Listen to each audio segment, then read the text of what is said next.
नेणेस्यो कैसे लोखंडासी, जगाच्या कल्याणा संताच्या विभूती, देह कष्टविद्धी परोपकारे, भूतांची दया हे भांडवल संता, आपुली ममता नाही देई, तुगा म्हणे सुख परावया सुखे, अमृत हे मुखे श्रवतसे, थोरी व सांडिली आपुली परिसे, नेणेस्यो कैसे लोखंडासी. विठ्ठल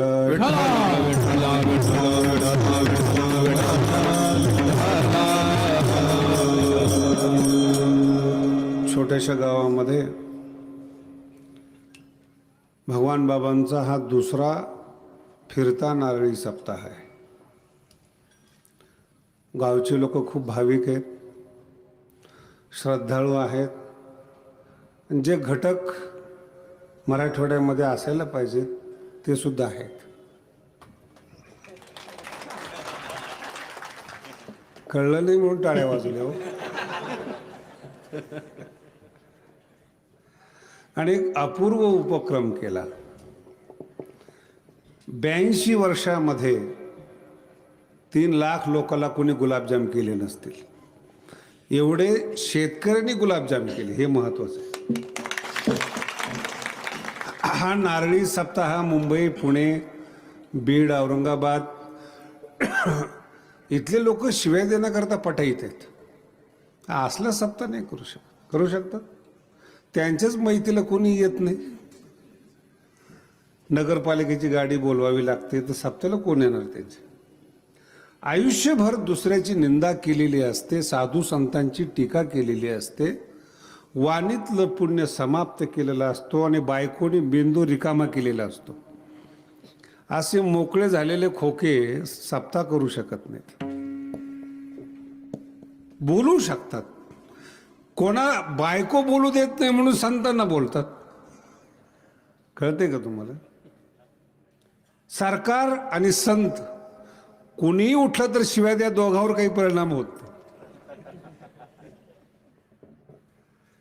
संतांना बोला दुर्लक्ष करतात, सरकारवर बोला ते म्हणतात विरोधकाचं कामच आहे ओरडणं.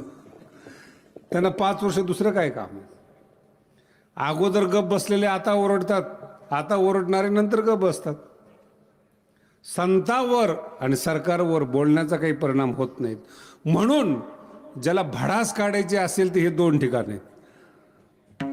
बायकोची पुढं काय बोलण्याची हिंमत आहे महाराज. आणि ज्यांचा अभंग आपण कीर्तनाला घेतलेला आहे त्यांच्या अभंगावर गेली 400 वर्ष माणसं कीर्तन करतात, साधक कीर्तन करतात, संत कीर्तन करतात. त्यांच्या वाणीला 400 वर्षामध्ये अजून जोड निघालेली नाही. तुकोबारायांच्या अभंगाप्रमाणे इतरांचे अभंग आहेत असं आजपर्यंत दारुड्या सुद्धा म्हणला नाही. माळकरी तर सोडून दे. तुकोबारायांची वाणी ही वाणीच आहे, अप्रतिम वाणी आहे. आजपर्यंत कोणी त्या वाणीची बरोबरी करू शकलेलं नाही. आणि तुकोबारायांना या वाणीचा अभिमान आहे. पण जेव्हा जगद्गुरु तुकोबारायांना साधूविषयी प्रश्न विचारला की महाराज साधूचं मोठेपण आम्हाला कळत नाही आणि तुमची वाणी अभूतपूर्व आहेत, वेदाचा तो अर्थ आम्हासीच ठावा, वेदाचा अर्थ ज्या वाणीला कळू शकतो, वाणीतून प्रगट होऊ शकतो, ती वाणी सुद्धा संतांचं वर्णन करण्याकरता अपूर्ण पडते.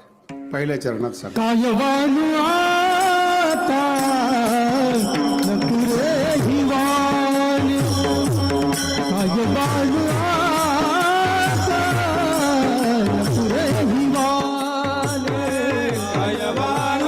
आता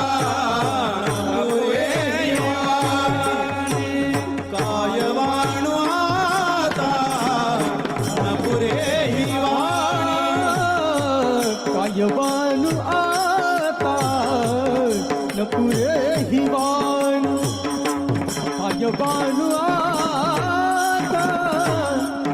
हिवानु, कायवानु आता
सशक्त तुकोबाराय, वाणीने सशक्त, धर्माने सशक्त, साक्षात्काराने सशक्त. पण साधूचं वर्णन करायचं म्हटलं की कमी पडतात. ते म्हणतात कोणत्या साधूचं वर्णनाला कमी पडतात? ज्ञानोबारायांचं. हा अभंग ज्ञानोबारायांसाठी आहे. आणि ज्ञानोबारायांची समाधी सोन्याची करून भगवान बाबांनी आपल्या गळ्यात बांधलेली आहेत. तो सोन्याचा गंठा दिसतो ना बाबाच्या ह्याच्यामध्ये, हे काही सोनं नाही आहेत. भगवान बाबा स्वतः नखशिखांत तो सोनं आहेत. त्यांना असं एवढं सोनं घालायची काय गरज? डोंगर दऱ्या खोऱ्यातल्या गरीब लोकांचं कल्याण करणारं सोनं, पुन्हा सोन्याची काय गरज आहे? ज्यांच्याकडे काहीच नसतं ना, त्यांना काहीतरी दाखवावं लागतं, म्हणजे काहीतरी लोक मानतात. काहीच नसतं. माझ्या बोलण्याचा चुकीचा अर्थ काढू नका. गोरटेली माणसं आहेत ना, कधी म्हणजे पावडर लावतात असं मी पाहिलं नाही. आणि सावळा रंग वगैरे असणारी लोकांचा आहे ना, घाम आल्यानंतर खरा रंग कळतो.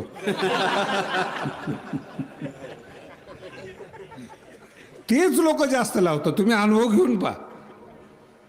म्हणजे तुम्ही मात्र महाराज लय निरीक्षण करताय. हे ज्ञानोबांनी सांगितलेलं आहे. ज्ञानोबाचं वर्णन करणं या पृथ्वीवर अशक्य आहे. आज जेवढे माझ्या मंडपात बसलेले आहेत, हे मंडपात येण्याची ताकद ज्ञानोबाईमुळे निर्माण झाली. पृथ्वी जन्माला आल्यापासून आजपर्यंत तळागाळातल्या समाजाला जवळ केला असेल, पृथ्वी निर्माण झाल्यापासून पहिल्यांदा जवळ केला असेल तर माझ्या ज्ञानोबाईंनी जवळ केले. आम्ही बसलेली माणसेत आपले दोष काय सांगावेत महाराज? महाराज असेल, श्रीमंत असेल, अधिकारी असेल, सामान्य पुरुष असेल, या अभंगामध्ये 3 टप्पे सांगितलेले आहेत. प्रत्येक मनुष्य पहिल्यांदा समोरच्याचा विचार करतो. प्रत्येक मनुष्य समोरच्याचा विचार करतो. जात कोणती आहे, अधिकार कसा आहे, बुद्धी कशी आहे, पहिला विचार. दुसरा विचार असा आहे, त्याला जवळ करायचं का नाही. आणि तिसरा विचार असा आहे, मी कोण आहे. प्रत्येक कळत न कळत हाच विचार सगळ्या माणसामध्ये, मनुष्य मात्रामध्ये जन्माला आलेले आहेत. अमेरिकेपासून भारतापर्यंत हे 3 विचार असतात. तुम्ही चहाला बोलवा एखाद्या महाराजाला, गरीबातल्या झोपडपट्टीच्या महाराजाला बोलवा, एकदम झोपडीत राहणारं मनुष्य त्यांनी बोलवा. महाराज पहिलं त्याच्या कपड्याकडे पाहणार, चपल्या पाहणार, शर्ट पाहणार, आणि त्याला सहज सांगणार, आपण बघू, पुढच्या वेळेस बघू. श्रीमंत महाराज तर जवळच येऊन देणार नाही. क्लास 1 कलेक्टर, अधिकारी त्या माणसाला चेहराच दाखवत नाही, इतक्या गरीब माणसाला.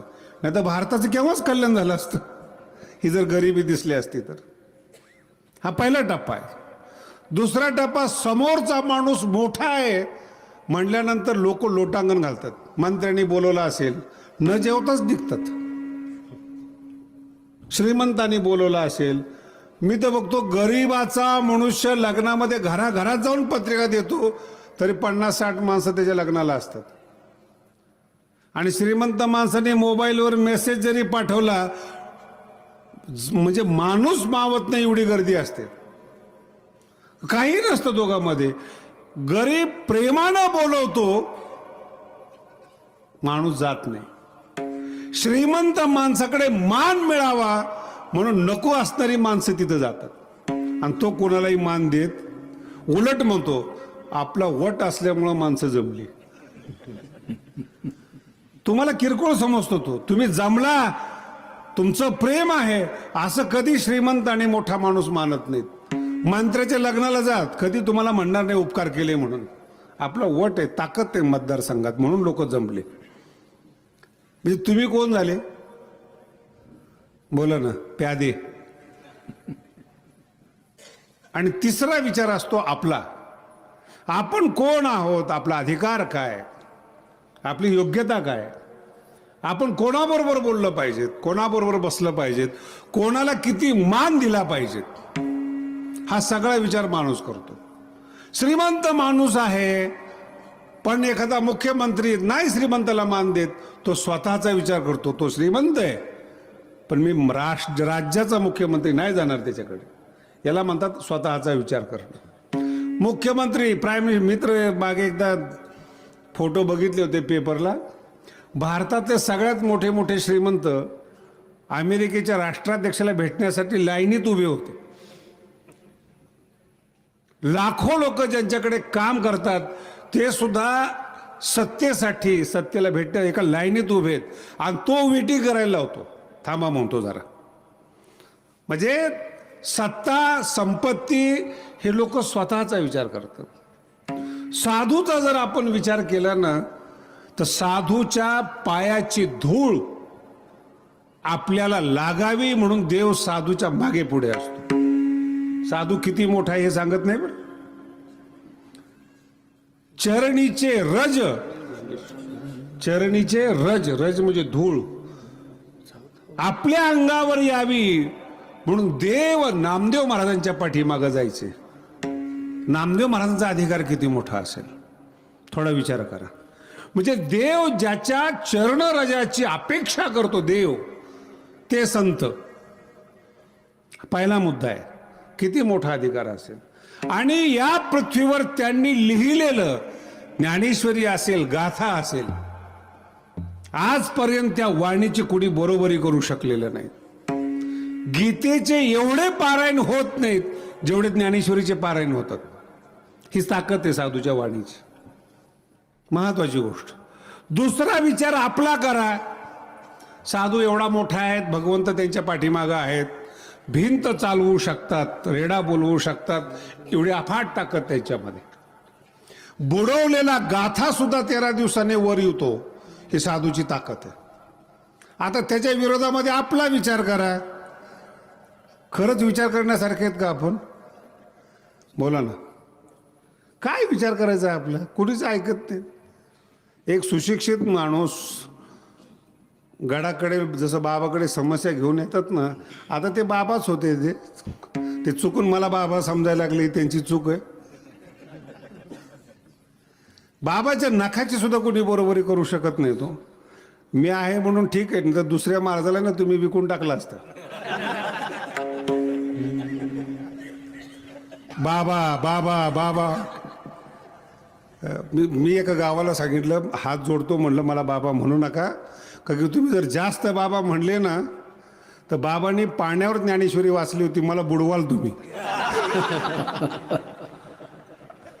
त्यांची कोण बरोबरी करू शकतो महाराज जीवनामध्ये? त्यांच्या नावाने, आता त्यांचं मोठे पण सांगतो तुम्हाला, 40 ते 45 लाख रुपये हिंगणी गावाचे आज भगवान बाबाच्या नारळासाठी खर्च झालेत. किती? 40 ते 45 लाख. म्हणजे बाबाच्या नारळाची किंमत 40-45 आहे. त्यांची कोणी करता येईल का किंमत? नारळ जर एवढं महाग जाते, नाही अजून कळलं ना. नारळ जर एवढे महाग जाते तर बाकीच्याला वाटते की शास्त्रीकडेच पैसा काय. मी म्हणणार आहे आमच्या पैशाची सोडा. नारळ एवढं महाग जाते, गादी किती महागडी असेल त्याचा विचारच करू नका. काय बरोबरी करणार आहेत? 1 रुपया सुद्धा व्यक्तिगत नावाने कधी भगवानगडावर येत नाही. करोडो रुपये येत असतील ते बाबाच्या नावाने येतात.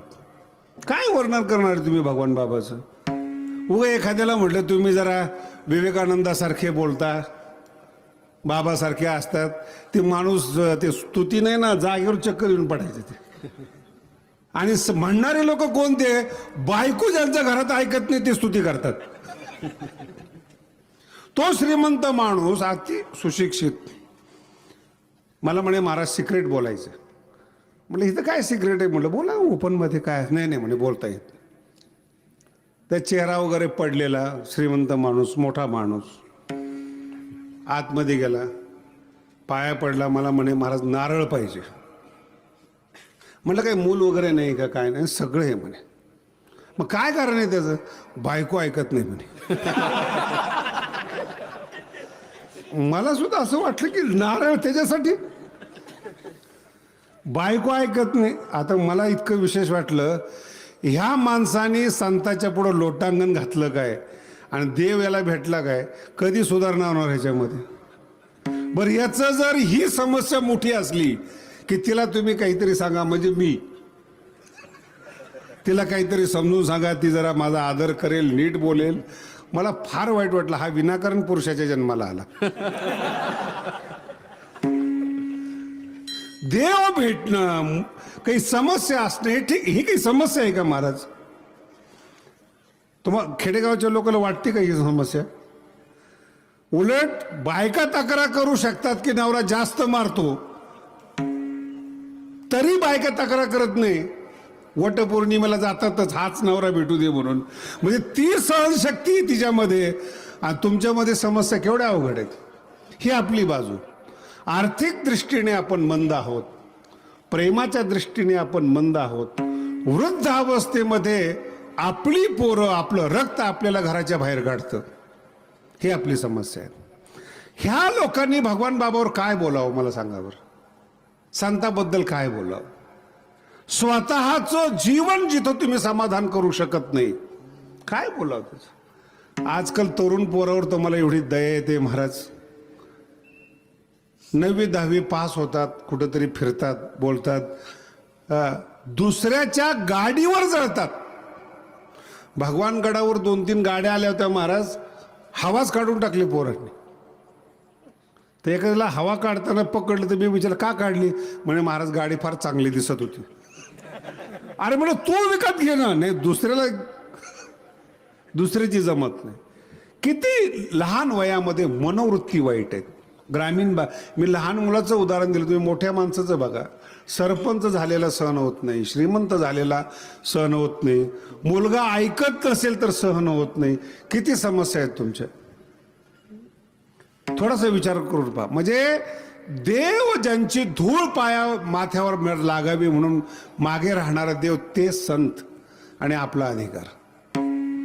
जगद्गुरु तुकोबाराय सांगतात, देवाला न जुमानणारे साधू संत खेडेगावातल्या डोंगर दऱ्या खोऱ्यात त्यांच्या घरात जाऊन त्यांना वारकरी बनवलं, संत बनवलं. काय त्यांचं वर्णन तोंडाने करावं महाराज. आज तुम्ही 40 लाख रुपये खर्च केलेत, ते भगवान बाबामुळं खर्च झाले. दारू पिणारा माणूस सुद्धा बाबाला वर्गणी देत असताना मागे पुढे पाहत नाहीत. याच्याही पुढं सांगतो तुम्हाला, रामायण ऐकलं तुम्ही, माणसं कापणाऱ्याला नुसतं साधूचं दर्शन झालं तो रामायणकार झाला महाराज. रामायण हा साधूच्या स्पर्शाचा अनुभव आहे, साधूच्या स्पर्शाचा अनुभव आहे, बोलण्याचा अनुभव आहे. बिघडलेला माणूस साधूच्या बाबतीमध्ये दुरुस्त होतो. काय सांगावं तुम्हाला अधिकार त्यांचा. देव ज्यांच्या पाठीमागं आहेत ते साधू आपलं मोठेपण कमी करतात. बायको ज्याचा ऐकत नाही, दुखी, दीन, दलित, पापी, क्रोधी, डाकू, चोर यांना साधू संत जवळ करतात. कारण की जो परीस आहे, हीन जातीतल्या लोखंडाचा विचार न करता परीस लोखंडाला स्पर्श केल्याबरोबर त्याचं सोनं करतो, याचं नाव आहे संत. दुसऱ्याच्या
थोरी व सांडिली.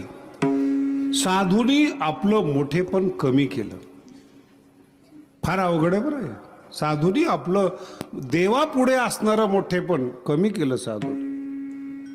आणि तळागाळातला समाज, हिनकस असलेलं लोखंडाला हात लावला ना तरी दाग लागतो महाराज. कपड्याला लागलं तरी कपडे घाण करतं. अशा लोखंडाचं अमोल परिवर्तन केलं. अमोल 2 रुपये किलो लोखंड असणारं, परिसाचा स्पर्श झाला 30 लाख रुपये भाव झाला. थोरी वसाण कोणी केलं? परिसाने लोखंडाचं सोनं केलं. लोखंड म्हणजे तुम्ही आम्ही गंजलेली माणसं, तापत्रयाने तापलेली माणसं. आपणच सुखी नाही तो दुसऱ्याचा काय प्रश्न आलाय. 1 महिन्यापूर्वी गडावर एक माणूस आला. मी कोणाला तरी शिवाय देत होतो, विद्यार्थ्याला का नोकराला कोणाला तरी शिवाय देत असेल. म्हातारा माणूस माझ्याकडे आला, म्हणे बाबा पाया पडतो. म्हणजे पडा. नाही काही बोलायचं होतं म्हणून बोल. नाही बाबा अशा भाषेत बोलत नव्हते म्हणे. मोठे बाप, मी मागाशी म्हणलं ना त्याचाच जास्त त्रास आहे. बाबा अशा भाषेत बोलत नव्हते, शांत बोलायचे. म्हणलं बाबा हात जोडतो, त्यांच्यावर काढलेला राग तुमच्यावर काढू नये. तुमचं दर्शन झालं ना जा. नाही नाही पण कसं आहे आपली बाबाची परंपरा आहे वगैरे वगैरे. म्हणलं ते संत होते, लोकांनी आक्षेप घेतला आणि स्वतःचं अंग बाबांनी कापून टाकलं. माझ्यावर जर घेतलं ना तर त्याला कापून टाकील मी.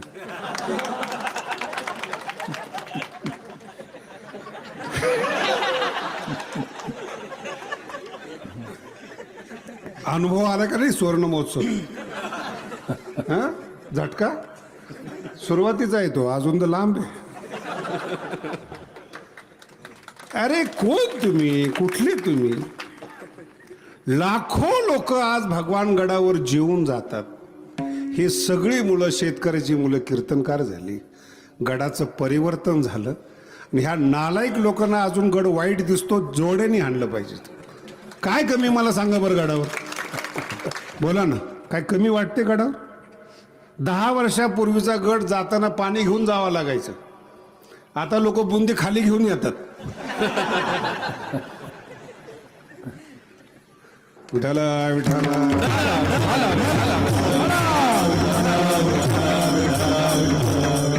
आणि राहिला ही बायकी पद्धत झाली बदनामी करायची.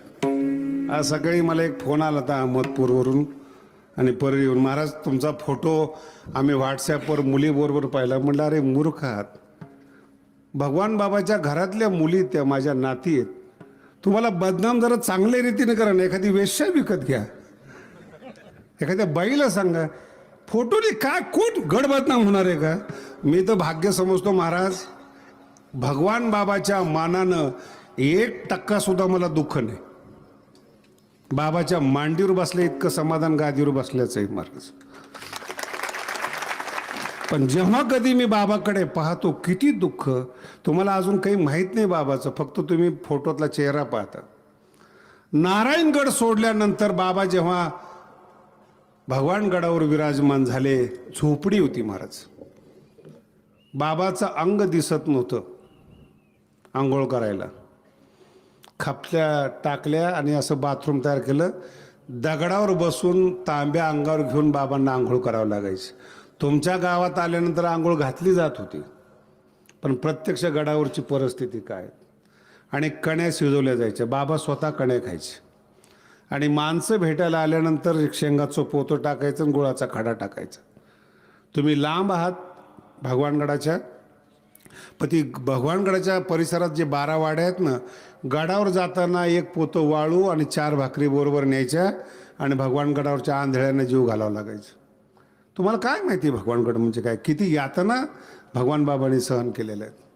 वयाच्या 53व्या वर्षी भगवानगडाला सुरुवात झाली. ज्यावेळेस तुमचा संसार संपतो, तारुण्य संपतं, सगळं संपतं, तिथून गडालची बांधकामाची सुरुवात झाली. अवघ्या 12 वर्षामध्ये केलं महाराज सगळं बाबांनी. किती दुःख सांगायचं. तो लोक रडायचे. आंघोळ करायला बाबा बसले रडायचे, कण्या खाताना पाहायचे बाबा रडायचे. एकदा विनोबा भावेंनी प्रश्न विचारला, महाराज तुम्ही एवढे तेजस्वी दिसतात, विद्वान दिसतात, काहीतरी ग्रंथ लिहा, काहीतरी पुस्तक लिहा.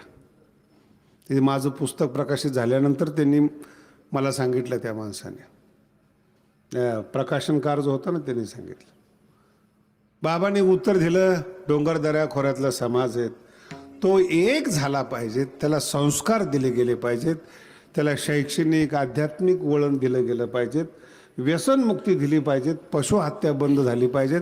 पुस्तक पुढची लोक लिहितील, पण समाज गोळा करण्याचं काम हे माझं आहे. म्हणून दिवस रात्र गड सोडून बाबा फिरले, तेव्हा एवढे माणसं माझ्या समोर बसलेत. हे भगवान बाबाच्या तपश्चर्येचं फळ आहे, गावोगावी गेल्याचं फळ आहे. आणि प्रत्येक माणसाला तिने जवळ केलं, लहान मुलाला जवळ केलं. माझा अर्थ लक्षात ठेवा, आपलं मोठेपण बाबांनी बाजूला केलं. थोरी व सांडिली आपुली परिसे, आपलं मोठेपण बाजूला केलं. आणि समाजामध्ये त्या काळात कसली माळकरी महाराज, तुम्ही असं ऐकलं ना, काही काही गावात बाबा कीर्तन करत नव्हते, ऐकले ना. बाबा म्हणायचे माझं माहेर घर आहे. मला पण वाटायचं किती माहेर आहेत असे बाबाचे. मग मला एका टाळकाने रहस्य सांगितलं, महाराज माहेर फिर काही नसायचं, त्या गावामध्ये विनाच नसायचा, पखवाज नसायचा. मग बाबा त्यांना नाराज करत नव्हते, विनाही नाही पखवाजही नाही. मग म्हणायचे मुलगी माहेरला आली, आराम करणार आहेत, आज मी कीर्तन करणार नाही, आराम करतो. लोक खुश. त्यांच्या घरामध्ये तुंतू नव्हतं पण विना नव्हता, वाघुऱ्या होत्या, आहेत का नाही, त्यांचेच पोर आहेत ना तुम्ही. माझा अर्थ, समाज उन्नतीसाठी तळागाळातला समाज मोठा झाला पाहिजे. शरीराचा घात सुद्धा त्यांनी केला, पण समाजाला प्रेम दिलं, लोकांना प्रेम दिलं, एक केली लोक. आणि एवढं करून सुद्धा लोकांचा आजपर्यंत रोष कमी झाला नाही. आजही लोकांना असं वाटतं भगवानगडाला गालबोट लागलं पाहिजे. बरं, मलाही काही काही गणित समजत नाहीत बरं का. बरं, एकटं संस्थान आहे का भगवानगडाचं? बोला ना. मराठवाड्यात कोणता डोंगर शिल्लक आहे? कोणता डोंगर शिल्लक आहे? किती महाराज आहेत? कोणत्याच महाराजाची चर्चा नाही. उठलं की भगवानगड, उठलं की भगवानगड. अहो, त्याच्याही पेक्षा पुढे जाऊन सांगतो, माळकऱ्यांना वाईट वाटावं असं काही भगवानगडांनी केलं? दारुड्याचं ठीक आहे. आणि तुम्हाला माहितीसाठी सांगतो महाराज, सगळ्यात जास्त अन्याय भगवान बाबावर झालाय. मराठवाड्यातले सगळे गड भगवान बाबांनी तयार केलेत. तुम्ही इतिहास वाचून पहा. अरे महाराजकीच बाबांनी शिकवली आणि तेच महाराज लोक गडावर उलटले. केवढा कृतज्ञपणा आहे हा. माळी बाबांनी घातल्यात गावोगावी जाऊन, महाराज पण शिकवलेले आहेत. आमचे सगळे टारकरी जिवंत आहेत. उत्तरेश्वर माऊली असो नाही तर गोरक्षनाथ टेकडी असो, सगळे बाबाचे शिष्य आहेत. अहो, पुरुषाला तर मान दिला, पण बाईला संस्थान तयार करून दिलेत बाबांनी. रामगड, विठ्ठलगड, तुमचं मांजर सुंबाई कोणाचे आहेत? सगळं बाबांचे आहेत. आज फोटो नसतील तिथं. किती अन्याय भगवान बाबावर.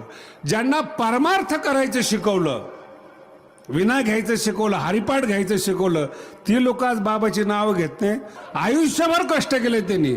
तिसऱ्या चरणात सांगतात, जगाच्या कल्याण संतांच्या विभूती, जगाच्या कल्याण संतांच्या विभूती,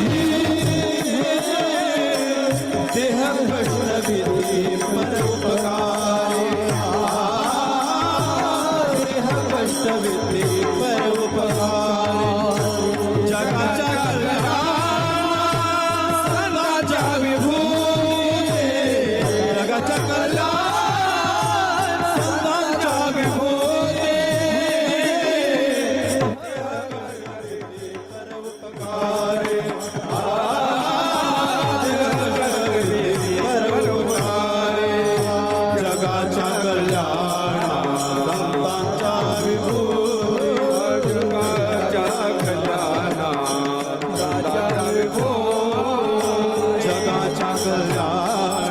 संतांच्या विभूती जगाच्या कल्याणा संतांच्या विभूती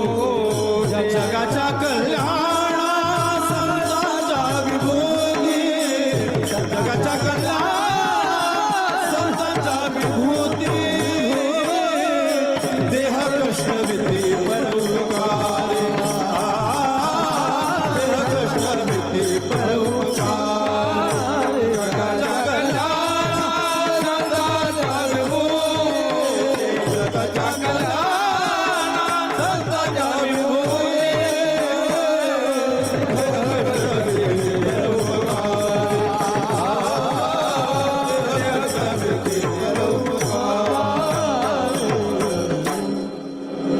जगाच्या कल्याणा संतांच्या विभूती. विभूती विभूती शब्दाचा अर्थ आहे अवतार कार्य. भगवंताच्या जशा 10व्या अध्यायात विभूती आहेत तसं संताला जन्म याच्याकरताच आहे की गोर गरीब जनतेचा उद्धार व्हावा. फार लांबचं कळतं साधूला मला. देह कष्ट विती अंतिम वेळे अहो मला ते आमच्या ह्या 30-35 लाखाच्या गाड्या आहेत तरी आम्हाला गाडीत बसणं होत नाही. बाबा ह्या भागात फिरायचे ना, नांदूरघाट केस तालुका आलेत ना लोक त्या भागातले, केस तालुक्यातले आलेत ना. मला आता 12वं वर्ष चालू आहेत गादीवर बसून, एकदा सुद्धा त्यांच्याकडे जाणं नाही झालं. एवढ्या महागड्या गाड्या. आणि बाबा तांग्यावर दर 3 वर्षाला प्रत्येक गावाला भेट देत होते. देह कष्ट विती माझा अर्थ लक्षात ठेव. कष्ट किती म्हणजे अजून माझं सगळा केस हे आंबेजोगाई हा भाग इकडं भूमचुमचा भाग पहिली भेट द्यायचा बाकी. हे जरा हिंगणीचं भाग्य चांगलं आहे म्हणून नंबर लागला. आणि चमत्कार सांगतो भगवान बाबांचा. निवृत्ती आलाय का रे ढाकणे? आलाय का? आहे का कुठे? बाबांचं काय नियोजन असेल मला माहीत नाही. तुमच्या गावाशेजारची गोष्ट आहे म्हणून मी सांगतोय तुम्हाला. इथे सारणी म्हणून गाव आहे तुमच्या शेजारी आहे ना, आणि तिथले पोलीस होते निवृत्ती ढाकणे. माहिती असेल सगळ्याचे नातेवाईक असतील जवळपास. आणि चकलांब्याला पोलीस होते त्यावेळेस. एस टी चकलांब्याला जायची. बीड ते चकलांबा, चकलांब्याहून भगवानगडला पायी जावं लागायचं. आणि बाबाची तिथं तांगे यायची. आणि त्यावेळेस सगळ्या भागाला मिळून एक स्टेशन होतं. सारडीला आल्यानंतर पोलीस निवृत्ती ढाकणे त्यांची मुलगी आजारी पडली. 3-4 वर्षाची होती. आणि ज्यावेळेस निवृत्ती ढाकणे गडावर गेले तेव्हा सांगितलं कार्तिकीला ये. माझा शब्द नीट आहे का बरं का? भगवान बाबाचे शब्द होते. कार्तिकीला ये पंढरपूरला. आपल्यासारखे म्हणले असते ठीक आहे. मुलगी शेवटचे श्वास घेते. 4 वर्षाची मुलगी. आज प्राण सोडेल, उद्या प्राण सोडेल, परवा प्राण सोडेल, अशी त्या मुलीची अवस्था. आणि 4-5 दिवसामध्ये मुलीने प्राण सोडला नाही. आणि दशमी आली. इकडं मुलीचा जीव जाणार हे नक्की झालेलं. आणि बाबांनी सांगितलं की कार्तिकीला ये. तुमच्यासारखीची ताकद नाही महाराज एवढं आज्ञा पाळायची. आणि जेव्हा मुलीचा प्राण गेला नाही, दशमी उजडली, बायकोला आणि घरच्या लोकांना सांगितलं मला बाबांनी कार्तिकीला बोलवलेले आहेत. माझ्या परस्पर जर काही मुलीचं झालं असेल तर तिला मूठ माती काही द्यायची असेल तर द्या. मी बाबांनी सांगितल्याप्रमाणे पंढरपूरला जाणार आहे. आणि त्या मुलीला तशाच अवस्थेत सोडून पंढरपूरला वारीला आले. दशमी, एकादशी, द्वादशी केली. आणि द्वादशी सोडल्यानंतर निघाले. पण भगवान बाबाला हे सांगितलं नाही की माझी मुलगी आजारी किंवा अंत्य अवस्थेमध्ये. आणि त्या काळात टेलिफोन नाही, पत्रव्यवहार नाही, काही नाही. चेहरा पडलेला आहे. शेवटी मुलीचं दुःख नाही ते. आणि मुलगी जर केविलवाणी होत असेल तर बापाच्या अंतःकरणाला पीळ पडतो महाराज. चेहरा पडलेला पाहिला आणि बाबांनी बोलून घेतलं द्वादशीला जाताना. कार्य निवृत्ती काही बोलला नाही, काही नाही. काय बाबा संसार आहे, काय सांगायचं तुम्हाला. नाही म्हणे तुझी मुलगी आजारी आहे, तू सांगितलं नाहीस. आता संसारातले दुःख आहे म्हणे बाबा, काय सांगावे तुम्हाला. काय चिंता करू नको म्हणे, तू टेन्शन घेऊ नको. घरी जा. एस टीतून ज्यावेळेस तू उतरशील तुझी मुलगी पळत पळत येऊन तुला मिठी मारेल म्हणे.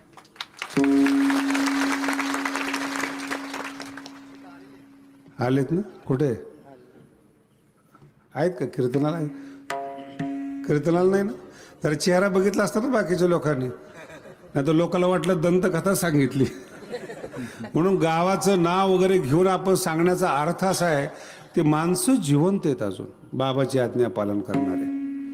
आणि त्याच ठरल्याप्रमाणे जेव्हा ते आले घरी, एसटीतून खाली उतरले, मुक्कामी एसटीतून ती मुलगी आली आणि वडिलाला आलिंगन दिलं. तिने डोळ्यातून पाणी आलं महाराज. भगवान बाबांनी सांगितलं त्याच पद्धतीने झालं. काय आहे? आणि हिंगणीला जो नारळ दिला मी प्रत्यक्ष चमत्कार बघितला आहे. हा तुम्हाला त्या माणसाने सांगितलेला चमत्कार आहे. पण त्या पुढचा एक टप्पा फार महत्त्वाचा आहे. ते आळंदीला गेले, मुलगी जिवंत झाली, हसले वगैरे. आळंदीला पैसे घेऊन गेले, पंढरपूरचा मठ बांधायचा होता. 1964 सालची गोष्ट आहे. आणि पैसे घेऊन गेले, बाबा तुम्ही मठ बांधताय पंढरपूरचा, माझी वर्गणी मठामध्ये असावी. बाबा म्हटले, निवृत्ती असं कर, नंतर दे, आता नको देऊ, नंतर दे. लाला शेजारी बसलेले होते पाडळीचे, त्याने सांगितलं नंतर द्यायला हा जिवंत राहील का? बाबा म्हटले याला काहीच होणार नाही, ते म्हातारा अजून तसंच आहे. निवृत्ती ढाकणे अजून तसंच आहेत. काय सांगतो नीट आहे का बरं का? नोव्हेंबरमध्ये बाबा म्हटले पैसे नंतर दे, आणि 1 महिन्याने बाबा गेले. 19 जानेवारीला बाबा गेले. पंढरपूरच्या निमित्ताने बांधकामासाठी आणलेला पैसा बाबांनी घेतला नाही. त्यांना जाणीव होती की माझं शरीर कुठपर्यंत टिकणार आहे. तोही माणूस, म्हणून मी दृष्टांत सांगताना एकांगी सांगत नाही तुम्हाला. पैसा घेतला नाही त्यांनी, सांगितलं पुढं दे, नंतर दे, आणि बाबा गेले निघून. आता हे पोलीसवाले निवृत्त झाले, सगळं झालं, मुलीचे लग्न झाले, यांच्या कुठं डोक्यात राहिले. आणि मग मुलीने आठवण करून दिली होती, बाबांना शब्द दिला होता तुम्ही बांधकामाला पैसे द्याल, तुम्ही देऊन टाका ते. त्यावेळेस मी गादीवर बसलेलो होतो आणि 4 वाजता मला आळंदीचा फोन आला की 2 लाख रुपये घेऊन या. मी म्हटलं काय बावट आहे का रे, 3ला बँक बंद होते, निदान अगोदर तरी सांगायचं. गडाला काय कमी म्हणे महाराज, काय लोकांच्या डोक्यात असेल काय, जसं काय मी तिथं खड्डा खोदलेला आहे. आणि नोटा उचलायच्या घेऊन जायचं आपलं. ते म्हणणार काय वेळ आहेस का काय? म्हणलं 4 वाजता कुठं सांगतो का? आणा म्हणे, काय तुम्हाला कोण नाही म्हणते. आणि त्याच रात्री 7ला परळी गाडीने हे म्हातारं आलं, निवृत्ती ढाकणे, 2 लाख रुपये घेऊन. मागणी कितीची? 2 लाखाची. आणले किती? 2 लाख. आणि माझ्या रूमकडे सोडत नाहीत ना, हे सोबदार बालदार आहेत ना. तुम्ही किती जरी डुसण्या दिल्या ना तरी ते सोडत नाहीत. मग हा आला, त्याला जाऊच दे ना. ते नामदेव कुठे गेला आमचा? ते सोडच ना त्याला. एक तर ते म्हातारं दिसायला, पण ते नामदेवला माहीत नाही कोण आहे ते. मग हे हुशार होतं, पोलीस आहे ना, म्हणे बाबांना पैसे द्यायचे. असं आहे का बरं? जा.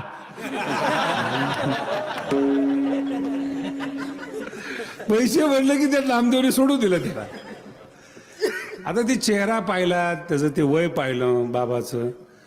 मी म्हणा त्याने काढले 2 लाख रुपये माझ्यासमोर ठेवले. हो म्हणलं बाबा तुमचं वय नाही, तुमचे कपडे, तुमचं म्हातारपण, तुम्ही 2 लाख रुपये 5-6 वर्षापूर्वीची गोष्ट आहे, 2 लाख रुपये ठेवता. नाही म्हणे तसं नाही म्हणे बाबा, असं असं झालेलं आहे. मग त्याने हा इतिहास, मुलगी कशी आजारी पडले, बाबांनी कसं सांगितलं की नंतर द्या, गडाला गरज पडणार आहे. मला आज आठवली, त्याच दिवशी माझ्याकडे पैसे कमी असावे यावेत. आता मला सांगा तुम्ही, एवढं गडाचं काम झालेलं आहे, हे बाबांनी केलं का मी केलं? अरे पैसे बाबांनी ठरवलेले लोक पैसे घेऊन येतात, आपण करतो काय त्यांच्याकडचं? त्यांनी कष्ट केलेले आहेत, त्यांनी आंबा लावलेले आहेत, फळ आल्यानंतर मी गादीवर बसलो. काय अहंकार आहे, कसला शास्त्री आलाय त्याच्यामध्ये?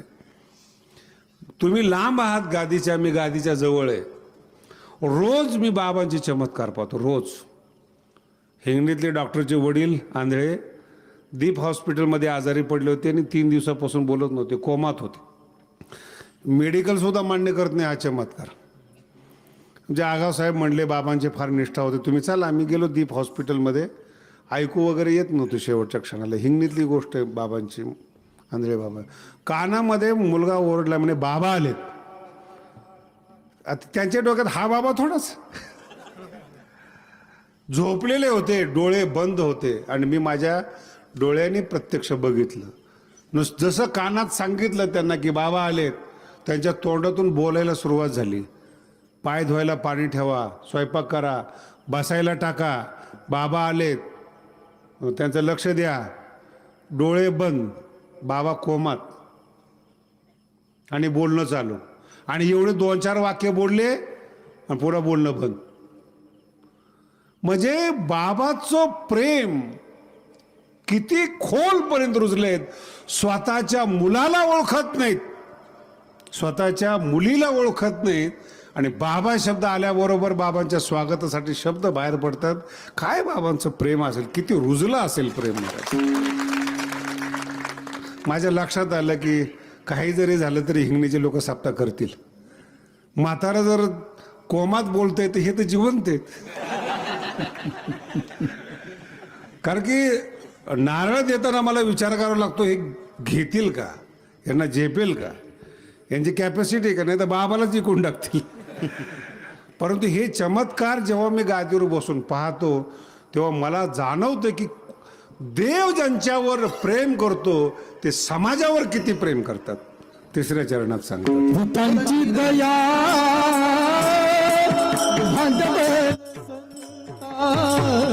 भूतांची दया हे भांडवल संता.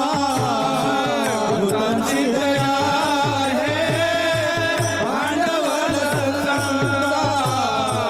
भूतांची दया हे भांडवल संता. भूतांची दया हे भांडवल संता. भूतांची दया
सामान्यातल्या सामान्य माणसं, गरीब माणसं.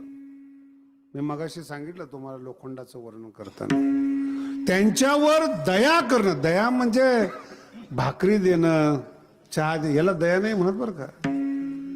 त्रिविध तापात गुंतलेला जो जीव आहे त्याला बाहेर काढणं, याचं नाव दया आहे. आणि दया करत असताना जातीवाद नाही, मनुष्यवाद नाही, गरीब नाही, श्रीमंत नाही, त्याला दया म्हणतात. ज्ञानोबाने खूप सुंदर दयेचं लक्षण केलेलं आहे ज्ञानेश्वरीमध्ये. आता दया ते कैसी पूर्ण चंद्रिका जैसी, निवविता न कडसी साना थोर. पूर्ण चंद्र ज्याप्रमाणे सगळ्या जगावर सारखा प्रकाश टाकतो, लहान नाही मोठा नाही काही नाही, चंद्र आपली शीतलता देत असताना गोर गरीब काही पाहतो, श्रीमंत वगैरे सगळ्यांना शीतलता देतो चंद्र. बरं का, सूर्याची उपमा नाही आहे. नाही तर काही काही माणसं जगाला सारखे सूर्यासारखे ताप देणारे संत आहेत. ताप देणारे काय काही बघितलेत मी. आता मी ते सांभाळत नाही, फळ वगैरे भगवानकडे देऊन टाकलंय.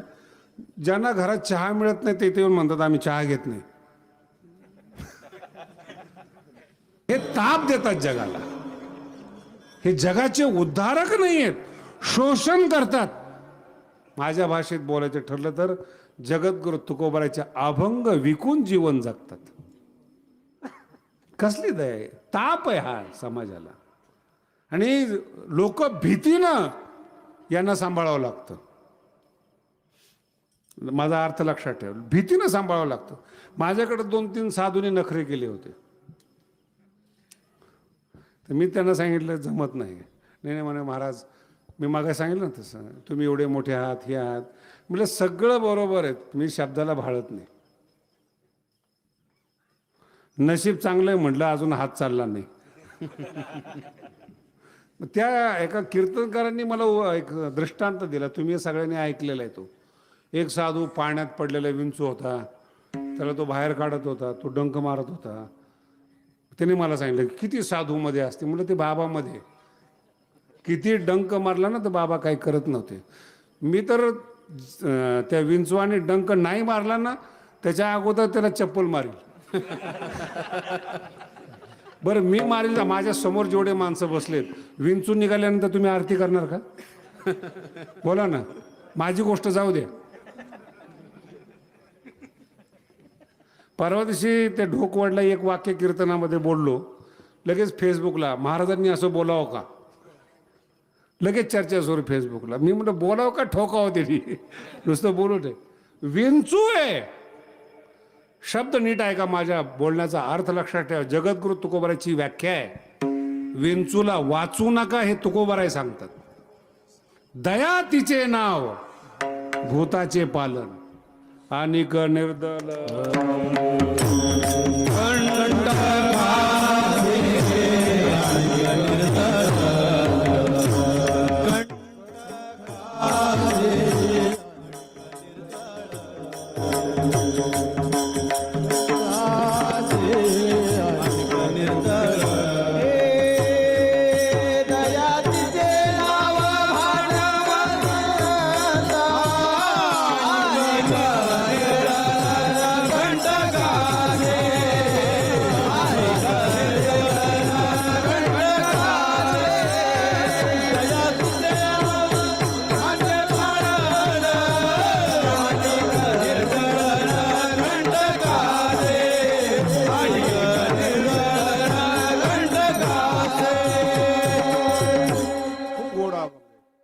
शिकवलेले ते. दया तिचे नाव, भूताचे पालन, गोर गरीब जनतेला प्रेम देणं, याचं नाव दया आहे. आणि काट्यासारखे जर माणसं आलेत ना, त्याला खोडायला पाहिजेत, हे सुद्धा दया आहे. अनेक निर्दलन कंटकाचे, कंटक समाज कंटक म्हणतो आपण त्याला. कितीही चांगलं केलं ना तरी ते नाव ठेवणारच. माझा शब्द नीट आहे, किती नाव ठेवलं तरी. काही लोकांना वाटेल जरा शास्त्रीजी आज जास्त बोलतात. सुवर्ण महोत्सवानंतर आहे ना माझ्या डोक्यावरचं ओझच उतरलं, त्याच्यामुळे मी जरा मोकळा झालो. जरा ते सुवर्ण महोत्सवापर्यंत मी त्या गडाची सून होतो. कुणी येऊन बोलायचं, मी आपलं काम करायचं. 11 वर्ष काम केलं. कशाकरता केलं? तुमच्यासाठी नाही. तुमची काय शाबासकीची गरज आहे मला. भगवान बाबांना 13 वर्ष मिळाले भगवानगडासाठी. त्यांचं स्वप्न अर्ध राहिलं होतं. त्यांच्या डोक्यामध्ये असं होतं की माझा गड असा असावा. आणि जेव्हा सुवर्ण महोत्सव झाला, माझ्या मनाला असं वाटलं की बाबाच्या स्वप्नातला गड पूर्ण झाला, आता मोकळं वागायला हरकत नाही. आणि एवढे लोक गडावर येणं, जेवून जाणं, हा भगवान बाबाचा चमत्कार आहे महाराज.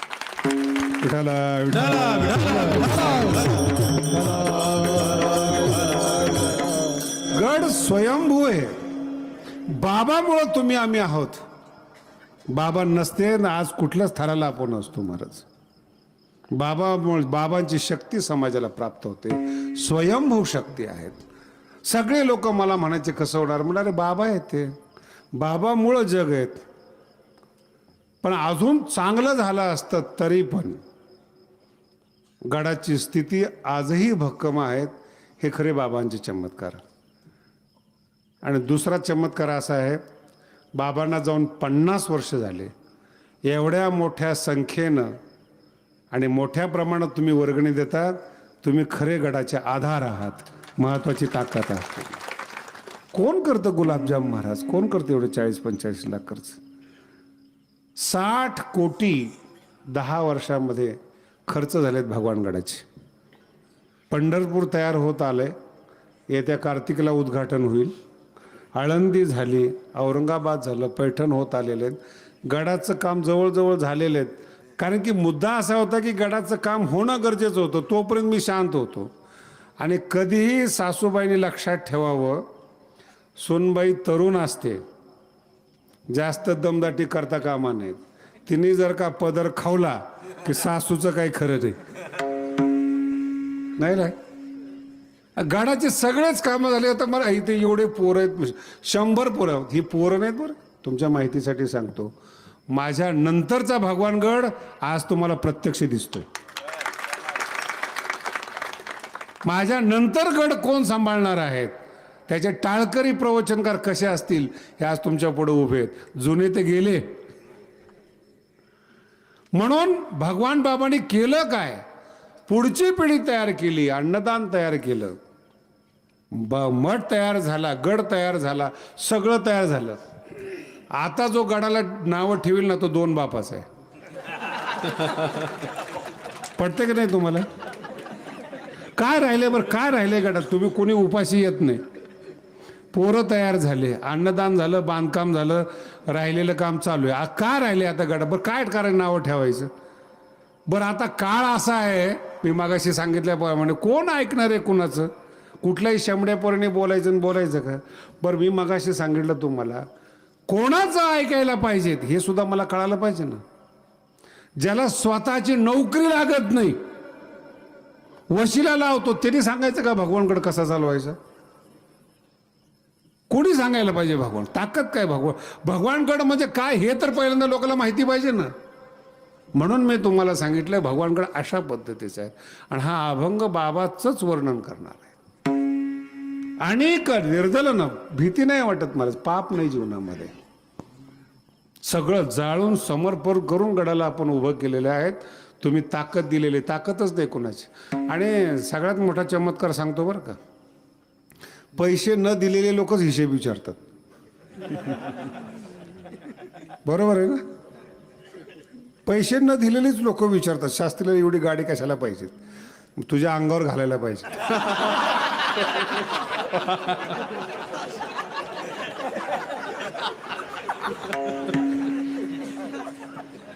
चार लुगड्याचं एक लुगडं करून बाई मोकळ्या हाताने गडाच्या पाया पडत नाही. 1 रुपया काय होईना पायावर टाकणार. गड तिचा आहे, सुशिक्षित लोकांचा नाही. ऊस तोडून आपल्या कष्टाचा पैसा गडाला दिलाय, तिचा गड आहे, तिने उभा केलेला आहे. त्या ऊस तोडाचा शेतकऱ्याचा गड आहे. आता एवढे माणसं शिंगणीमध्ये बसलेले आहेत, कोणत्या शिकलेल्या लोकांनी तुम्हाला पैसे दिले?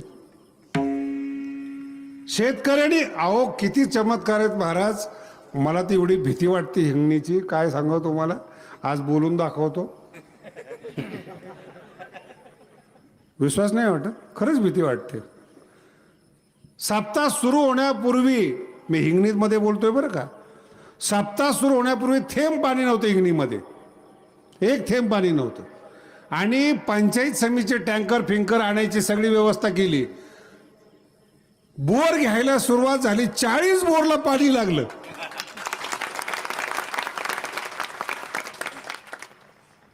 आता याच्या पुढं काय बोलू तू? आणि जे येईल तो नारळ घ्यायचाच. बाबा पाणी बोर, बाबा 3 गाड्या 7 दिवसापासून गावात चालू आहे, सगळ्याला पाणी लागलेत. तेव्हा मला भीती वाटायला लागली, एखाद्याला नाही लागलं तर काय घ्या.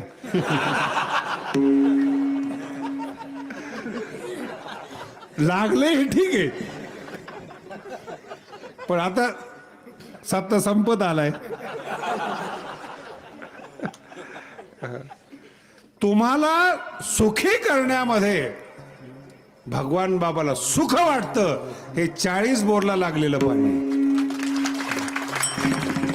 माझे भक्त दुखी नसावेत, ते आनंदी असावे, या सुखातच साधू सुख मानतो. शेवटच्या जन्मात तुका म्हणे सुख म्हणे सुख परावी या सुखे तुका म्हणे सुख परावी या सुखे तुका म्हणे सुख परावी या सुखे सुख परावी या सुखे तुका म्हणे सुख परावी या सुखे तुका म्हणे सुख परावी या सुखे तुका म्हणे सुख परावी या सुखे अमृत हे मुखे अमृत हे मुखे रवतसे थोरी सांडिली आपुली परीसे थोरी सांडिली आपुली परीसे तय मुखे रवतसे अमृत हे मुखे रवतसे थोरी सांडिली आपुली परीसे थोरी सांडिली आपुली परीसे अभंगाचा अर्थ नीट आहे का? तुका म्हणे सुख, संतांचं सुख, पराविया सुखे. दुसऱ्याला आनंदी होण्यामध्ये साधूला सुख मिळतं. आणि त्यांच्या तोंडातून काय बाहेर पडतं महाराज? अमृत हे मुखे श्रवत असे. अमृत त्यांच्या मुखातून येतं. एवढी लोक माझ्या समोर बसलेली आहेत, कधी भगवान बाबा उच्च आवाजात बोललेले कुणी ऐकले का? मोठ्या आवाजला 5 वर्षाचा जरी मुलगा गेला तरी सुद्धा बाबा त्याला आवाजावं बोलायचे. अमृत हे मुखे श्रवत असे. अमृत त्यांच्या साधूच्या तोंडातून अमृताची धार लागते. त्यांच्या एका शब्दांचा परिणाम होतो. मगाशी सांगितलं मी तुम्हाला वाढल्या कोळ्याचा परिणाम. तुमचे आमचे परिणाम वेगळे आहेत. बोलणे जैशी वृष्टी, साधूचा स्पर्श झाला वाढल्या रामायणकार होतो. या डोंगर दऱ्या खोऱ्यातली लोक वारकरी होतात. वारकरी झालेले साधक होतात आणि साधकाचे संत होतात. हा चमत्कार आहे त्यांचा, साधूचा चमत्कार आहे. अमृत त्यांच्या मुखातून येतं. आली मुखा वाटे अमृत वचन उत्तीर्णता येईल. हे साधूचा चमत्कार आहे. अमृतात ते पैजा जिंके ऐशी अक्षरे साधूच्या मुखातून बाहेर पडतात. अमृत हे मुखे. आणि परिणाम होतो, पापात मरणारा जीव तरुण जातो महाराज. ज्ञानदेव म्हणे तरलो तरलो. आता हिला म्हणतात अमृत. अमृत म्हणजे प्राण गेलेला आहेत, पुन्हा त्याला संजीवनी मिळणार. आणि ती संजीवनी साधूच्या शब्दातून मिळते. साधूचे शब्द म्हणजे अमृत आहेत. साधूचे शब्द म्हणजे साधूसाठी देव आहेत आणि ते त्यांच्या मुखातून बाहेर पडतात. आणि जगात या संपूर्ण अभंगामध्ये सगळ्यात महत्वाचं पद हे आहे, त्यांच्या शब्दांचं पालन करणं, त्यांच्या अभंगानुसार जीवन जगणं. त्यांनी